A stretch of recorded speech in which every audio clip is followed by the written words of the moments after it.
ನ್ಯಾಯವನ್ನು ವಿಚಾರ ಅಭಿವ್ಯಕ್ತಿ ನಂಬಿಕೆ ಧರ್ಮ ಮತ್ತು ಉಪಾಸನೆಯ ಸ್ವಾತಂತ್ರ್ಯವನ್ನು ಸ್ಥಾನಮಾನ ಮತ್ತು ಅವಕಾಶಗಳ ಸಮಾನತೆಯನ್ನು ದೊರೆಯುವಂತೆ ಮಾಡುವುದಕ್ಕಾಗಿ ವ್ಯಕ್ತಿ ಗೌರವ ದೇಶದ ಏಕತೆ ಮತ್ತು ಸಮಗ್ರತೆಗಾಗಿ ಎಲ್ಲರಲ್ಲಿ ಭ್ರಾತೃತ್ವ ಭಾವನೆಯನ್ನು ಮೂಡಿಸುವುದಕ್ಕೆ ದೃಢ ಸಂಕಲ್ಪ ಮಾಡಿ ನಮ್ಮ ಸಂವಿಧಾನ ಸಭೆಯಲ್ಲಿ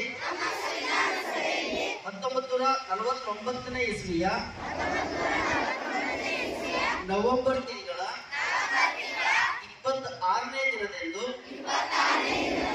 ಈ ಸಂವಿಧಾನವನ್ನು ನಮಗೆ ನಾವೇ ಅರ್ಪಿಸಿಕೊಂಡು ಅಂಗೀಕರಿಸಿ ಶಾಸನವನ್ನಾಗಿ ವಿಧಿಸಿಕೊಂಡಿದ್ದೇವೆ.